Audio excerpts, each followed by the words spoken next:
स्वागत है आप सभी का हमारे YouTube चैनल करंट समसामयिक की बाई टीसी सैनी में। आज है 29 मार्च 2022 और 29 मार्च 2022 को करंट अफेयर के जितने भी इंपॉर्टेंट क्वेश्चन हैं वो सभी हम इस वीडियो में देखेंगे। इसलिए आप सभी से रिक्वेस्ट है जितना हो सके हमारे चैनल को लाइक करें, शेयर करें और सब्सक्राइब करें। इस वीडियो की PDF फाइल भी आप सभी को उपलब्ध करवाई जाएगी। इस वीडियो के डिस्क्रिप्शन बॉक्स से आप PDF लिंक से PDF फाइल डाउनलोड कर सकते हैं। देखते हैं आज के क्वेश्चन। विश्व रंगमंच दिवस कब मनाया गया है? तो हाल ही में विश्व रंगमंच दिवस 27 मार्च को मनाया गया है। इसे वर्ल्ड थिएटर डे भी कहा जाता है और यह 27 मार्च को मनाया गया है। इस बार विश्व रंगमंच दिवस 2022 की थीम क्या थी? तो इस बार इसकी थीम थी theatre and a culture of peace. यह इसका 60वां संस्करण था। मैंने कल ही आपको डेली करंट अफेयर की वीडियो में मार्च महीने के जितने भी इंपॉर्टेंट क्वेश्चन थे वो सभी बताए हैं। आप यूट्यूब चैनल पे जाके उन सभी को देख सकते हैं। नेक्स्ट क्वेश्चन है, विंग्स इंडिया 2022 कार्यक्रम में कोविड चैंपियन पुरस्कार किस एयरपोर्ट द्वारा जीता गया है? तो विंग्स इंडिया 2022 कार्यक्रम में कोविड चैंपियन पुरस्कार Cochin international airport limited CIAL के द्वारा जीता गया है। यह पुरस्कार हमारे केंद्रीय नागरिक उड्डयन मंत्री ज्योतिरादित्य सिंधिया के द्वारा दिया गया है। अब यह क्यों दिया गया है? तो कोविड-19 के समय सुरक्षित यात्रा सुनिश्चित करने के लिए मिशन सेफगार्डिंग नामक परियोजना में सफलता हासिल करने पर कोचिन इंटरनेशनल एयरपोर्ट लिमिटेड को यह पुरस्कार दिया गया है। मैंने अभी थोड़े दिन पहले आपको बताया था कि Cochin international airport limited Bharat का पहला पूर्णतः सौर ऊर्जा संचालित एयरपोर्ट बना है। अब बात करते हैं विंग्स इंडिया 2022 कार्यक्रम की।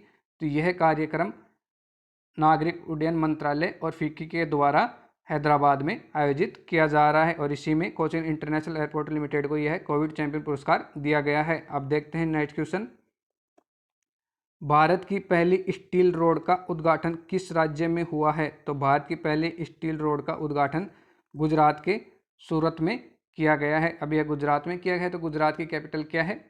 गांधीनगर। और वर्तमान में गुजरात के मुख्यमंत्री कौन है? भूपेंद्र भाई पटेल। और गवर्नर कौन है? आचार्य देवव्रत। अब देखते हैं गुजरात के बारे में और भी इंपॉर्टेंट फैक्ट।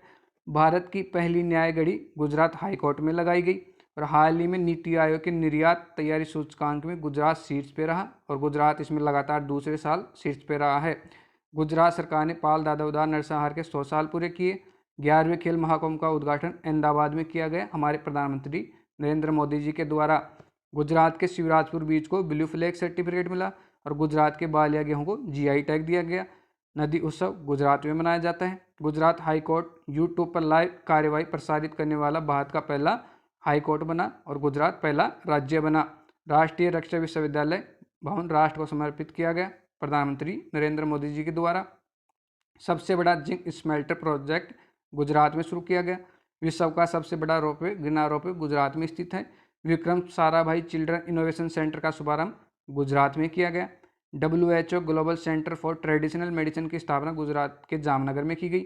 गुजरात में गिर राष्ट्रीय उद्यान है जो एशियाटिक लोयंस के लिए विश्व फेमस है। एकमात्र इसी में एशियाई शेर पाए जाते हैं और गुजरात में मरीन राष्ट्रीय उद्यान स्थित है। देखते हैं नेक्स्ट क्वेश्चन। रेलवे की महिला टीम ने नेशनल क्रॉस कंट्री चैंपियनशिप में कौन सा पदक जीता है? तो रेलवे की महिला टीम ने नेशनल क्रॉस कंट्री चैंपियनशिप में स्वर्ण पदक जीता है। अब यह नेशनल क्रॉस कंट्री चैंपियनशिप कहाँ आयोजित की गई है?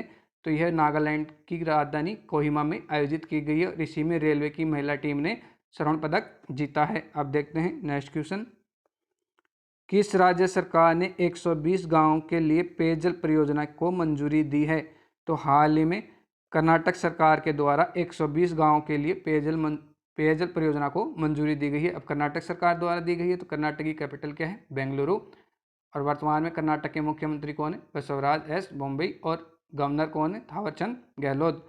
अब देखते हैं कर्नाटक के बारे में और भी इंपॉर्टेंट फैक्ट। दुनिया का सबसे लंबा रेलवे प्लेटफॉर्म कर्नाटक के हुबली में बन रहा है।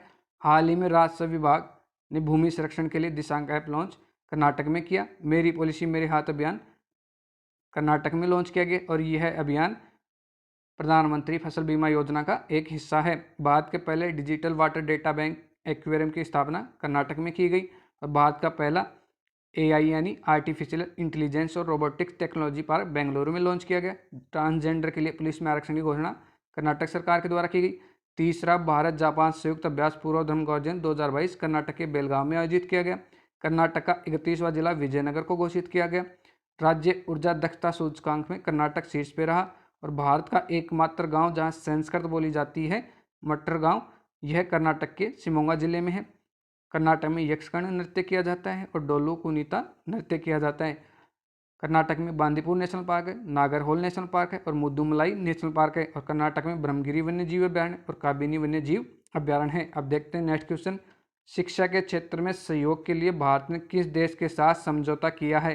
तो हाल ही में शिक्षा के क्षेत्र में सहयोग के लिए भारत और मालदीव सरकार ने समझौता किया है। अब मालदीव सरकार ने किया है तो मालदीव की कैपिटल क्या है? माले, और करेंसी क्या है? मालदीव रुपया। और वर्तमान में मालदीव के राष्ट्रपति कौन है? इब्राहिम मोहम्मद सोलेह। और हाल ही में मालदीव सरकार द्वारा सुरेश रैना को स्पोर्ट्स आइकन पुरस्कार से सम्मानित किया गया है। देखते हैं नेक्स्ट क्वेश्चन। ऑस्कर अवार्ड 2022 में बेस्ट डॉक्यूमेंट्री का अवार्ड किसे मिला है? तो हाल ही में ऑस्कर अवार्ड 2022 में बेस्ट डॉक्यूमेंट्री का award Summer of Soul documentary को दिया गया है। यह इसका 94वां संस्करण था और यह लॉस एंजलिस के डॉल्बी थिएटर में आयोजित किया गया है। ऑस्कर अवार्ड को अकेडमी पुरस्कार भी कहा जाता है और इसकी शुरुआत 1927 में की गई थी, परंतु 1929 से पुरस्कार देने शुरू किए गए थे। अब एक और डॉक्यूमेंट्री है, यह राइटिंग विद फायर। यह भारत की डॉक्यूमेंट्री है और यह भारत की पहली डॉक्यूमेंट्री बनी है जो ऑस्कर अवार्ड 2022 में डॉक्यूमेंट्री के लिए नामित हुई थी, लेकिन इसने कोई भी पुरस्कार नहीं जीता। अब बात कर लेते हैं ऑस्कर अवार्ड में और भी विजेता को। तो सर्वश्रेष्ठ फिल्म का खिताब किसे मिला? कोडा को। और सर्वश्रेष्ठ अभिनेत्री किसे मिला? जेसिका चेस्टन को। किस फिल्म के लिए? द आइज ऑफ टेमी फे के लिए। और सर्वश्रेष्ठ अभिनेता किसे मिला? विल स्मिथ को, किंग रिचर्ड के लिए। अब विल स्मिथ के नाम से आपको कुछ याद आ रहा होगा, मैंने अभी थोड़े दिन पहले आपको बताया था कि बाफ्टा पुरस्कार में भी सर्वश्रेष्ठ अभिनेता का पुरस्कार विल स्मिथ को दिया गया था किंग रिचर्ड फिल्म के लिए। सर्वश्रेष्ठ निर्देशक यानी डायरेक्टर का जेन कैपियन को the power of the dog. और इनको भी बाफ्टा में सर्वश्रेष्ठ निर्देशक द पावर ऑफ डॉग के लिए दिया गया था। सर्वश्रेष्ठ सहायक अभिनेत्री Ariana DeBose West Side Story के लिए। और Jean Hersholt humanitarian award Danny Glover को दिया गया। अब बात करते हैं नेक्स्ट क्वेश्चन की। भारत सरकार द्वारा किस दिन को राष्ट्रीय डॉल्फिन दिवस घोषित किया गया है? तो हाल ही में भारत सरकार के द्वारा 5 अक्टूबर को राष्ट्रीय डॉल्फिन दिवस के रूप में नामित किया गया है। यह केंद्रीय पर्यावरण, वन एवं जलवायु परिवर्तन मंत्रालय के द्वारा किया गया है और इस मंत्रालय की एक समिति थी, स्थायी समिति, राष्ट्रीय वन्यजीव बोर्ड समिति। इसके द्वारा ही यह 5 अक्टूबर को राष्ट्रीय डॉल्फिन दिवस नामित किया गया है। इसका उद्देश्य गंगा डॉल्फिन सहित भारत में पाई जाने वाली सभी तमाम प्रकार की डॉल्फिन्स के संरक्षण हेतु जागरूकता पैदा करना है। अब यहाँ से एक क्वेश्चन आता है कि भारतीय राष्ट्रीय जल पशु के रूप में डॉल्फिन्स को कब मान्यता दी गई? तो 2009 में गंगा डॉल्फिन को राष्ट्रीय जलीय पशु के रूप में मान्यता दी गई। अब देखते हैं नेक्स्ट क्वेश्चन। राष्ट्रीय संस्कृति महोत्सव 2022 का उद्घाटन कहाँ किया गया है? तो राष्ट्रीय संस्कृति महोत्सव 2022 का उद्घाटन आंध्र प्रदेश में किया गया है। अब आंध्र प्रदेश में किया गया है तो आंध्र प्रदेश की कैपिटल क्या है? अमरावती। और वर्तमान में आंध्र प्रदेश के मुख्यमंत्री कौन है? जगन मोहन रेड्डी। और गवर्नर कौन है? विश्वभूषण हरिचंद्र। आंध्र प्रदेश भारत का भाषा के आधार पर गठित होने वाला पहला राज्य बना था। अब बात करते हैं आंध्र प्रदेश की और भी मुख्य इंपोर्टेंट की। विशाखापट्टनम के DCI परिसर में निष्कर्ष सदन ड्रेजिंग संग्रहालय का उद्घाटन किया। और भारतीय नौसेना का बहुपक्षीय अभ्यास मिलन 2022 आंध्र प्रदेश में आयोजित किया गया। Skoch state of governance ranking 2021 में आंध्र प्रदेश शीर्ष पर रहा। वाहनों पर ग्रीन टैक्स लगाने के लिए विधेयक पारित आंध्र प्रदेश विधानसभा के द्वारा किया गया। मूवी टिकटों ऑनलाइन बिक्री के लिए विधेयक पारित आंध्र प्रदेश सरकार के द्वारा किया। और राष्ट्रीय नेत्रहीन क्रिकेट टूर्नामेंट आंध्र प्रदेश ने जीती। और फलों का सबसे बड़ा उत्पादक राज्य आंध्र प्रदेश है। मसाला उत्पादन में भी सबसे बड़ा राज्य आंध्र प्रदेश है। आंध्र प्रदेश में कोल्लूरी झील है, पुलिकट झील है। और आंध्र प्रदेश में पापीकोंडा नेशनल पार्क है और श्री वेंकटेश्वर नेशनल पार्क है।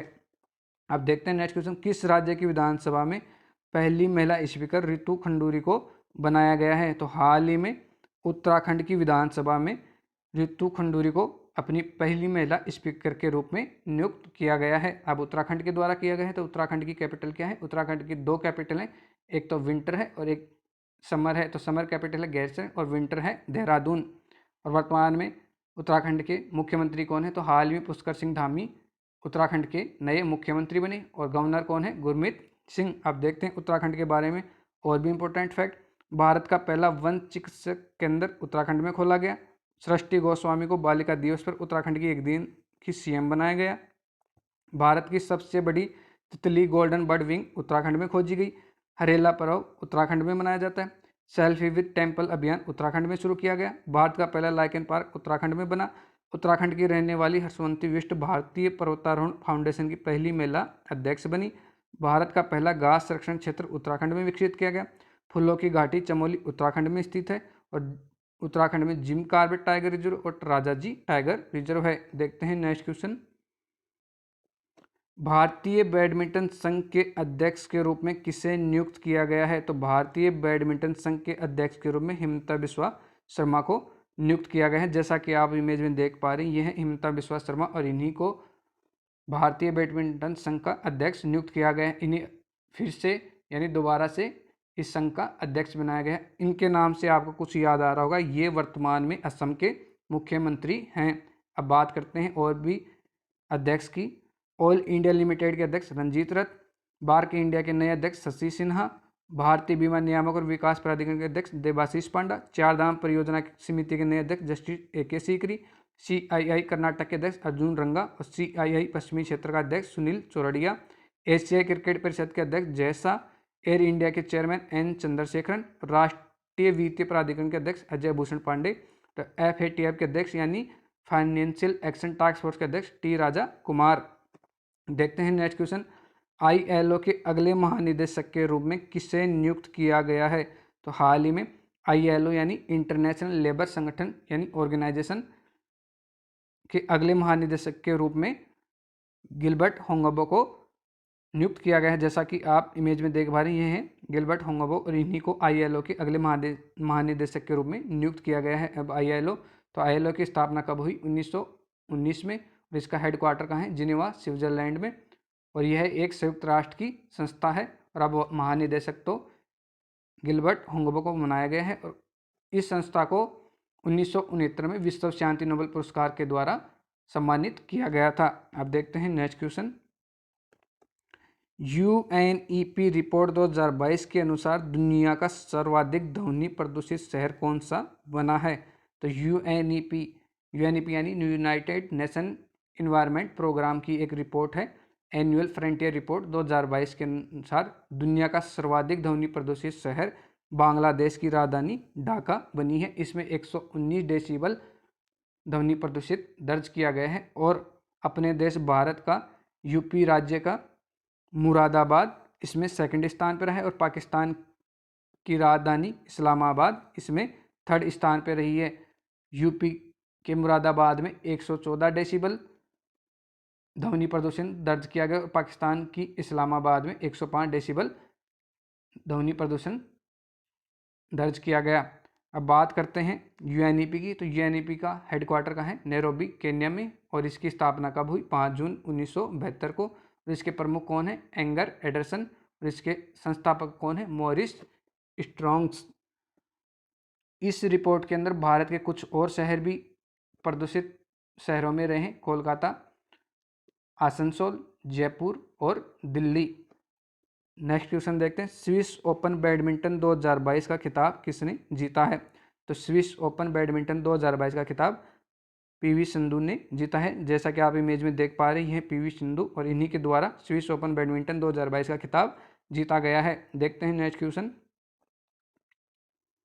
उत्तर पूर्व उत्सव ईशान मंथन का उद्घाटन कहाँ किया गया है? तो उत्तर पूर्व उत्सव ईशान मंथन का उद्घाटन नई दिल्ली में किया गया है और इसका उद्घाटन हमारे केंद्रीय संस्कृति एवं पर्यटन मंत्री जी किशन रेड्डी के द्वारा किया गया है और यह एक 3 दिवसीय उत्सव है। आज के लिए इतना ही, धन्यवाद।